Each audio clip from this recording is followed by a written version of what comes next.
Welcome to Global Currents, coming to you from the WASC Center for Dialogue in Vancouver. This documentary series presents challenging ideas and fresh approaches to issues in Canada. Hello, I'm Kevin Newman.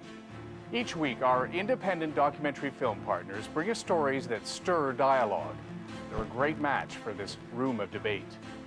Every day, we ask them to serve on the front lines of an ongoing battle. But will we listen when they tell us there's no way to win? Tonight, the narcs who say no to the war on drugs. We're going to meet a dozen seasoned veterans of the campaign to stomp out drugs, active police officers and former hardened cops, who believe the simple mantra, just say no, has done nothing but create millionaire drug barons. Director Connie Littlefield profiles what some cops call a failed strategy in The Damage Done, a drug war odyssey.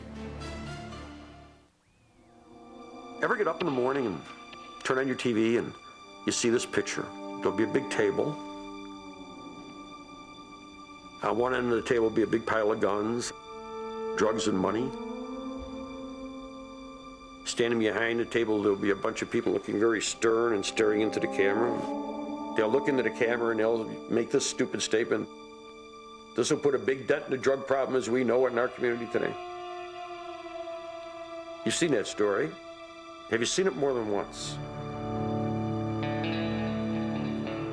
After a while, you just get to realize that this is a hamster wheel that law enforcement is on that they just can't seem to get off.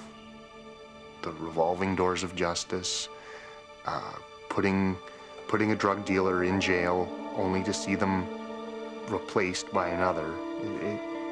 It truly is a never-ending treadmill.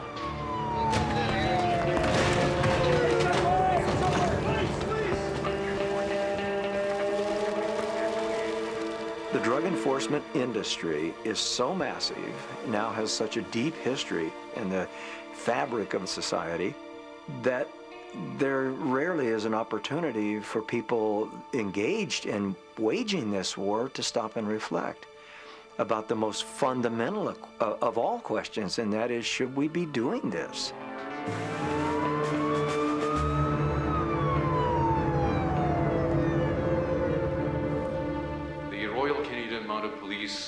In partnership with the U.S. Drug Enforcement Administration, is very proud to co-host this important international gathering.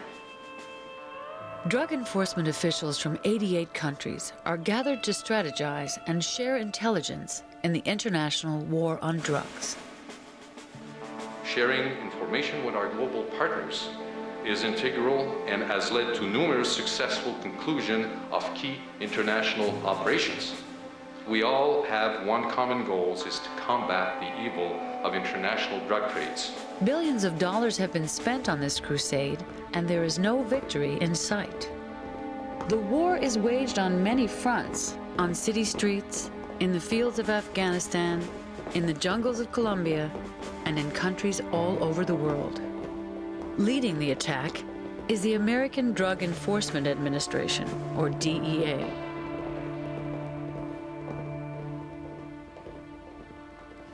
Among the growing number of voices calling for peace is LEAP, Law Enforcement Against Prohibition. The men and women of LEAP have served in the front lines in this battle, and they have seen the damage done. Although they are risking their reputations, and in some cases their careers, they feel compelled to speak out as conscientious objectors to the war on drugs. The idea for LEAP is based on a group called Vietnam Veterans Against the War. And why it's based on them is this: that was one group of people who spoke out against the Vietnam War, who, whether you agreed with them or not on their conclusion, you could not dismiss them for not knowing what they were talking about. We all have different attitudes within LEAP about how the regulated and controlled marketplace should be. What we come together at in LEAP is on the fact that prohibition has to end.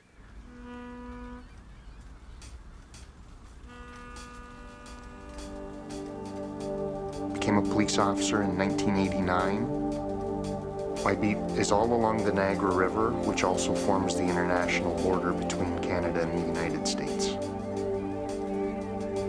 Currently, I'm assigned to uniform patrol, respond to all sorts of offenses, occurrences. Being a tourist town, it has its own unique problems. I grew up in a family of 4. My father was a career police officer. He went from being a constable all the way up to being chief of police.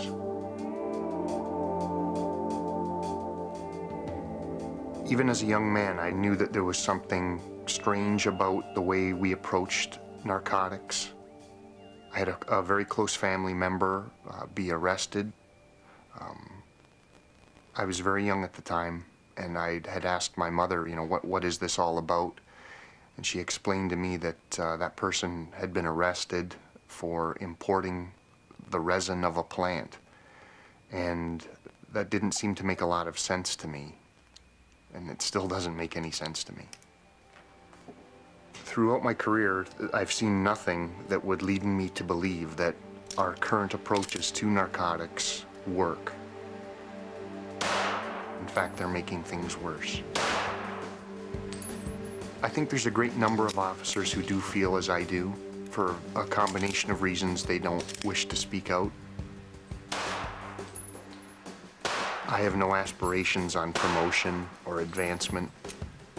The views I express are my own, and they don't reflect those of my employer. Drug calls do take a lower priority in my personal level of response.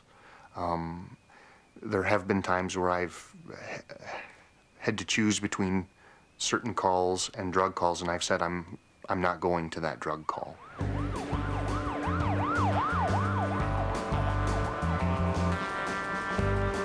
All of our laws are written in a very permissive way. They don't say an officer shall, they say an officer may arrest for certain offenses or another. Discretion is one of the hallmarks of policing in the West. A guy flagged me down just over here once and came up to the car and he said, "I've just done too much cocaine and I think I'm gonna overdose. Can you help me?" So I drove him to the hospital right away. He was very panicked, very panicked. He wasn't a well guy. I was just glad to get him some medical attention. A lot of people will say that by arresting somebody, well, that's now their gateway to getting help for their addiction.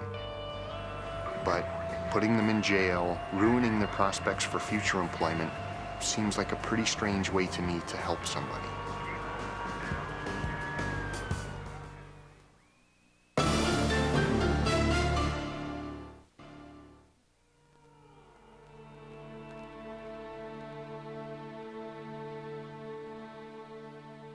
I'm the former police chief for the city of Seattle. I served in that capacity for 6 years. Before that, I served for 28 years in the San Diego Police Department. I do trace my own observations about the drug war to an arrest that I made when I'd been a cop for about 2 years. And I had a 19-year-old in the backseat of my police car, handcuffed. I had arrested him for being in possession of marijuana. This was in his own home, I should say his parents' home. I kicked down the door, which I was legally justified in doing in those days, and I arrested him for the mere possession of a small quantity of marijuana, most of which he had tried to flush down the toilet. And on the way to jail, he's sitting in the backseat of my caged police car saying things like, "Oh, wow." I mean, he's stoned. He's talking about the cage, and he is asking me if I got any Fritos or any Cheetos. I mean, it was that experience. And I'm thinking, what the hell am I doing? I could be doing police work. It's inconceivable that we will have a drug-free America. Everywhere in the world, there is evidence of people ingesting various substances that produce mind or mood-altering effects. That's always been, that is today, and that always will be. It's not going away.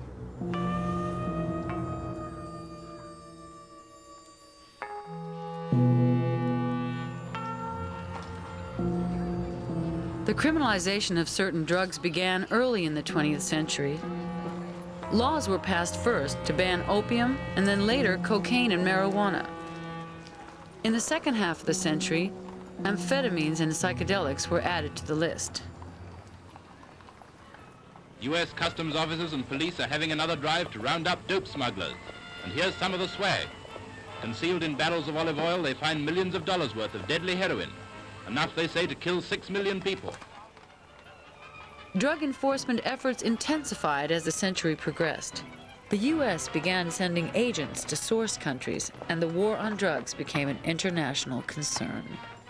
United Nations treaties were put in place to ensure that countries could not legalize the banned drugs on their own. In spite of intense global enforcement efforts, drug traffic has never abated. Traffic in illicit drugs is so serious, its control becomes a policy of the Nixon administration. He creates the Office of Drug Abuse Law Enforcement as the center of a comprehensive drive to eradicate heroin traffic in America. Drug arrests are doubled. 3 times as much heroin is seized. This is one area where we cannot have budget cuts because we must wage what I have called total war against public enemy number 1 in the United States, the problem of dangerous drugs.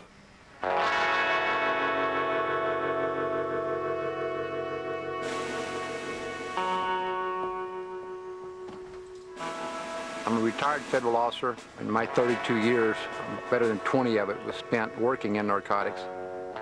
We were going into Panama, Colombia, Venezuela, and other Central American countries. I enjoyed working down there because it was exciting. I mean, no other way to put it. It's cowboys and Indians and stuff, and they paid you your money and gave you a badge and a gun. Doesn't get much better than that. When I was a young officer, I guess all of us thought that drugs were bad because that's what we had been taught and told. I mean, some of us had seen Reefer Madness, that classic film. I was recruited to go down and work in the Florida Keys, driving a $100,000 boat in the middle of the night, chasing a load of, at that time it was mostly marijuana. Then I went over and joined the Air Marine Division. But this time cocaine was really big. It was just coming out of there, and 727 DC-3, just plane loads of narcotics were flying out of Colombia into Mexico. We started working more and more in South America, going to the source country stuff.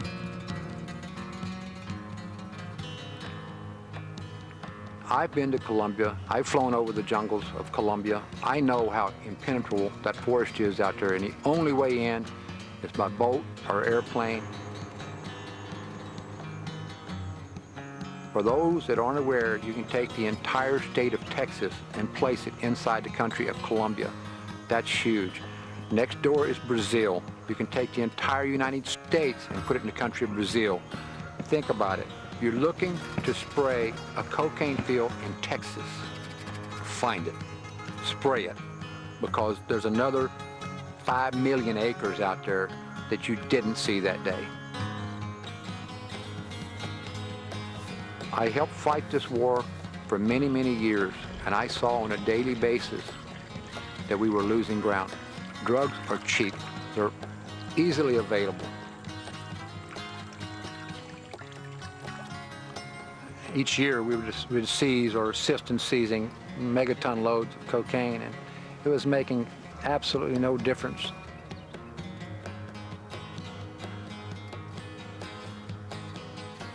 We have a problem with drugs in this country, and we choose to criminalize the behavior, and then we choose to hold other nations responsible for shipping drugs to our country. Well, it's supply and demand. It's been that way since time began. If you have a demand, someone will find a way to supply it.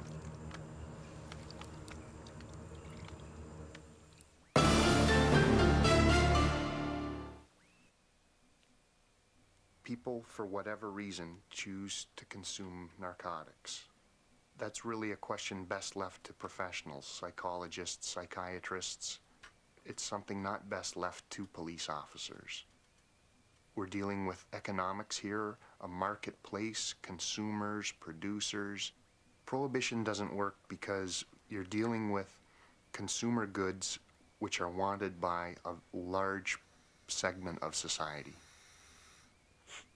It's exactly similar to the prohibition of alcohol, which both Canada and the United States experimented with in the 1920s and the 30s. Prohibition became law, and contraband liquor, diluted by a nation's tears, flowed down the drain. Protecting 125 million Americans from the evils of liquor were 1,500 ill-paid prohibition agents, constantly tempted by graft. When you talk about prohibition, the images that spring into people's minds are of old Model T Fords with gangsters smoking cigars with a machine gun, rat-tat-tat-tat-tat-tat. The second thing that they always think about too is that, well, it never worked.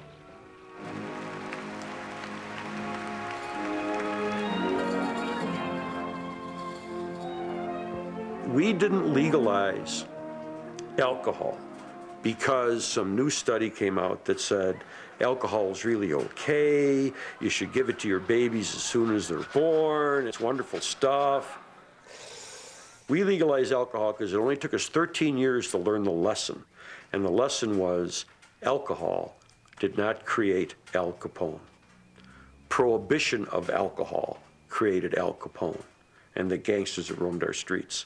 And that legalization of alcohol, we knew, was not going to do anything to solve our alcohol problem.